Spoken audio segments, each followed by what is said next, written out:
Hi മകളെ, അങ്ങനെ നിങ്ങളുടെ സ്കൂളൊക്കെ തുറന്നിരിക്കുകയാണ്. പല ആളുകളും പല തരത്തിലുള്ള ഇമോഷനിലാണ് അല്ലേ. ചില ആളുകൾ സന്തോഷത്തിലായിരിക്കും, ചില ആളുകൾ സങ്കടത്തിലായിരിക്കും. മിക്സ്ഡ് വേർഷനും ഉണ്ട്. കുറേയൊക്കെ സന്തോഷമാണ്, കുറേയൊക്കെ സങ്കടമാണ്. എന്ത് തന്നെയാണെങ്കിലും നിങ്ങൾക്ക് ആൻസർ ഷീറ്റൊക്കെ കിട്ടിയിട്ടുണ്ടാവും. പല ആൻസർ ഷീറ്റുകൾ നിങ്ങൾക്ക് കിട്ടിയിട്ടുണ്ടാവും. അതിനൊക്കെ മാർക്കുകൾ പറ്റുന്ന ആൾക്കാരൊക്കെ ഒന്ന് കമൻറ്റ് ചെയ്യുക. അല്ലാത്ത ആളുകൾ നിങ്ങൾക്ക് ഇപ്പോൾ എന്താണ് ഫീൽ ചെയ്തത് എന്നൊന്ന് കമൻറ്റ് ചെയ്യുക കേട്ടോ. നിങ്ങളോട് എനിക്ക് പറയാനുള്ളത്, എപ്പോഴും നിങ്ങൾക്ക് ഇമ്പ്രൂവ്മെൻ്റ് ഉണ്ടോ എന്ന് മാത്രം നോക്കിയാൽ മതി. നിങ്ങൾ 9ാം ക്ലാസ്സിൽ ഓരോ സബ്ജക്റ്റിനും മാർക്ക് വാങ്ങിയതിനേക്കാൾ കൂടുതൽ നിങ്ങൾക്ക് മാർക്ക് വാങ്ങാൻ പറ്റിയിട്ടുണ്ട് എങ്കിൽ നിങ്ങൾ വിജയിച്ചവർ തന്നെയാണ്.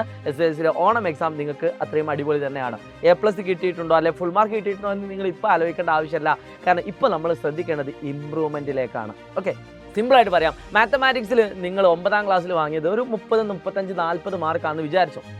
ആ ഒരു എക്സാം നിങ്ങൾ ഓണം എക്സാം ആകുമ്പോഴേക്കും ഒരു 45, 50ലേക്ക് എത്തിയിട്ടുണ്ട്. ഒരു 30 വാങ്ങിയ കുട്ടി ഒരു 40ലേക്ക് എത്തിയിട്ടുണ്ടെങ്കിൽ അത്രയധികം ഇമ്പ്രൂവ്മെൻറ്റ് ആ കുട്ടിക്ക് ഉണ്ടായിട്ടുണ്ട്. അവർ വിജയിച്ചവരാണ്. അങ്ങനെ നിങ്ങൾക്ക് എത്രയാണോ കിട്ടിയത് അതിനേക്കാൾ കൂടുതൽ കിട്ടിയിട്ടുണ്ടെങ്കിൽ നിങ്ങൾ വിജയിച്ചവരാണ് എന്ന് മാത്രം നിങ്ങൾ മനസ്സിനോട് പറയുക.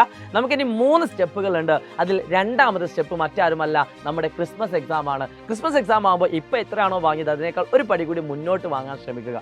എക്സാം ഈസി ആണെങ്കിൽ നിങ്ങൾക്ക് കുറേ മാർക്ക് വാങ്ങാൻ പറ്റും. എക്സാം ടഫ് ആണെങ്കിൽ മറ്റുള്ള കുട്ടികളെക്കാളൊക്കെ മാർക്ക് കൂടുതൽ വാങ്ങുന്ന രീതിയിലേക്ക് നിങ്ങൾ പഠിക്കുക. നിങ്ങളുടെ കൂടെയുള്ളവരായിട്ട് നല്ലൊരു കോമ്പറ്റീഷൻ വെക്കുക.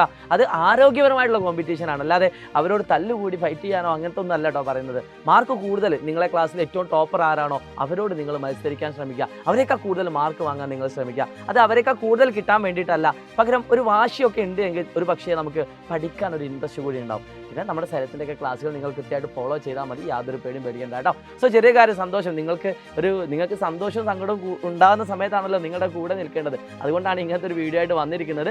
സോ നിങ്ങൾക്ക് എന്തായാലും എന്തെങ്കിലുമൊക്കെ പറയാനും കേൾക്കാനൊക്കെ ഞങ്ങളുണ്ട്. അന്ന് കമൻറ്റായിട്ട് രേഖപ്പെടുത്തുക. ബാക്കി കാര്യങ്ങളൊക്കെ നമുക്ക് പറയാം. പിന്നെ നമ്മുടെ ലൈവുകളൊക്കെ കണ്ടിന്യൂ ചെയ്ത് പോകുന്നുണ്ട്. ആപ്പിൽ ക്ലാസ്സുകൾ അത്രയും അടിപൊളിയായിട്ട് മുന്നോട്ട് പോകുന്നുണ്ട്. ആപ്പിൽ ജോയിൻ ചെയ്യേണ്ട ആളുകൾ താഴെ കാണുന്ന നമ്പറിൽ വിളിച്ചുകൊണ്ട് നിങ്ങൾക്ക് അഡ്മിഷൻ ഉറപ്പ് വരുത്താം. പിന്നെ പബ്ലിക് ലൈവുകൾ ഫോളോ ചെയ്യാത്ത ആളുകൾ നിർബന്ധമായിട്ട് ഫോളോ ചെയ്ത് തുടങ്ങുക. കാരണം നിങ്ങൾ ഏറ്റവും കൂടുതൽ മടിയന്മാരാകാൻ പോകുന്നതും നിങ്ങൾ ഏറ്റവും കൂടുതൽ പഠിക്കാതിരിക്കുന്ന ഒരു കാലഘട്ടം ഓണം എക്സാമിൻ്റെയും ക്രിസ്മസ് എക്സാമിൻ്റെയും ഇടയിലാണെന്ന് ഞാൻ വീണ്ടും ഓർമ്മിപ്പിക്കുകയാണ്. കാരണം ക്രിസ്മസ് എക്സാമിൻ്റെ ആ സമയത്തായിരിക്കും നിങ്ങൾക്ക് ടെൻഷൻ കൂടുന്നത്. ആ ടെൻഷൻ ഒഴിവാക്കാൻ വേണ്ടിയിട്ടാണ് ഇപ്പോഴേ നിങ്ങൾ കണ്ടിന്യൂസ് ആയിട്ട് പഠിക്കാൻ പറയുന്നത് കേട്ടോ. So wish you all the best. നമുക്ക് എവിടെയെങ്കിലുമൊക്കെ ഇനിയും കാണേണ്ടതുണ്ട്. നിങ്ങൾക്ക് മാർക്കൊക്കെ കിട്ടി നിങ്ങൾ പബ്ലിക് എക്സാമിന് A+ അല്ലെങ്കിൽ ഫുൾ മാർക്കൊക്കെ വാങ്ങുന്ന ഒരു കുട്ടിയായിട്ട് നിങ്ങളെ ഞങ്ങൾക്ക് കാണേണ്ടതുണ്ട്. അതുവരേക്കും it's me Shahid Ramzan Prasad. By.